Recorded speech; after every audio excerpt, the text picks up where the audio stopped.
हम लोग क्या पढ़ेंगे इस जल प्रलय में। ये चैप्टर है कृतिका का, चैप्टर फर्स्ट है। हम लोग हिंदी में क्लास 9 का हिंदी 2 है ना, क्लास 9 में हिंदी 2 है, पहला क्षितिज है और एक कृतिका है। तो हम लोग ये जो चैप्टर जो है इस जल प्रलय में, ये कृतिका का फर्स्ट चैप्टर है। इसका लेखक कौन है? फणीश्वर नाथ रेणु, है ना। इसके बारे में भी हम लोग अच्छे से पढ़ चुके हैं, इसका कहानी भी हम लोग पढ़ चुके हैं। तो ये हम लोग आज क्या पढ़ेंगे, इसका क्वेश्चन आंसर। क्वेश्चन आंसर क्या कहता है वो देखते हैं। बाढ़ की खबर सुनकर लोग किस तरह की तैयारी करने लगे थे। अब बाढ़ जब आ रहा था उसके खबर सुनने के बाद किस तरह का लोग तैयारी कर रहे थे।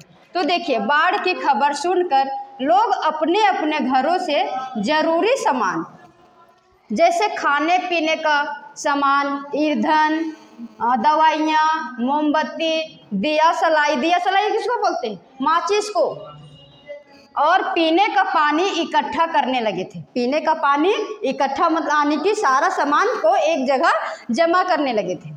साथ ही वे अपने कीमती सामान और फर्नीचर को सुरक्षित स्थानों पर ले जाने लगे थे, क्योंकि ये फर्नीचर वाला सामान, लकड़ी जो होता है, लकड़ी तो पानी से खराब हो जाता ना, इसीलिए इन लोग सुरक्षित स्थान पे ले जाने लगे जहाँ पे पानी ना पहुँच सके।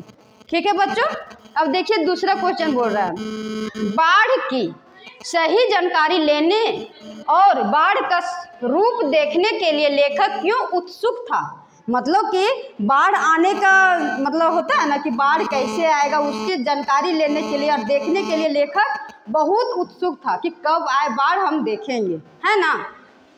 लेखक बाढ़ की सही जानकारी और उसका रूप देखने के लिए उत्सुक था क्योंकि उसने पहले कभी बाढ़ का अनुभव नहीं किया था। उसने, लेखक जो है, पहले कभी बाढ़ आने का मतलब कभी देखे नहीं थे, इसीलिए वो बाढ़ आने का उत्सुक था देखने के लिए।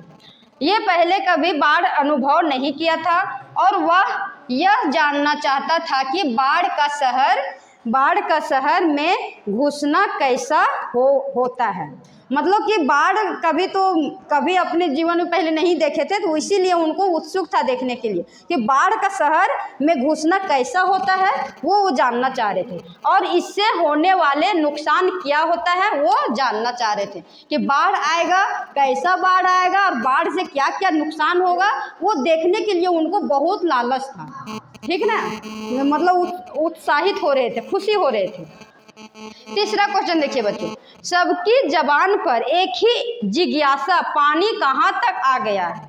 इस कथन से जन समूह की कौन सी भावनाएं व्यक्त होती है। मतलब कि सबका बात मन में, जो वहाँ पे लोग जो थे ना, सबका मन में यही दिमाग में चल रहा था कि मतलब कि जिज्ञासा वही था कि पानी कहाँ तक आया, है ना, पानी कहाँ तक आया।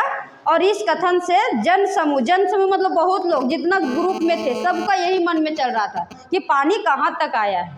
ठीक है, तो अब देखिए क्वेश्चन में बोल रहा है, जब सबकी जबान पर एक ही जिज्ञासा था, एक ही बात का जानना था कि पानी कहाँ तक आया। इस कथन से जन समूह की कौन सी भावनाएं व्यक्त होती है। तो देखिए कौन सी भावनाएं व्यक्त होती है, हम देखते हैं। इस कथन से जन समूह में उत्सुकता, चिंता और सुरक्षा की भावना व्यक्त हो रही थी। क्या क्या हो रही थी? मतलब जन समूह को, सारे लोग को क्या क्या हो रही थी? उत्सुकता, चिंता और सुरक्षा का, कि हम लोग चिंता हो रहा था कि इतना सामान जो है क्या होगा और सुरक्षा कैसे किया जाएगा, उसी के बारे में इन लोगों को व्यक्त होती है।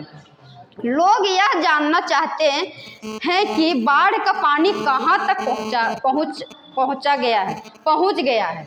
मतलब कि बोल रहा है कि बाढ़ का पानी कहाँ तक पहुँच गया है, ताकि वे अपनी सुरक्षा का अंदाज़ा लगा सके। इसलिए ये बोल रहे हैं, इसीलिए सभी जन समूह का मन में यही चलता था कि बाढ़ कहाँ तक आया है और बाढ़ ये अपनी सुरक्षा का अंदाज़ा लगा सके। बाढ़ जैसे कि मान लिया कि करीब में आ गया, उसके हिसाब से जल्दी जल्दी इन लोग सामान को अपना सेटअप करते, इसीलिए इन लोग बार बार एक ही दिमाग में चल रहा था सब जन समूह को कि बाढ़ कहाँ तक आया है, उसका हम अपना सामान को सुरक्षा का अंदाजा रख सकें।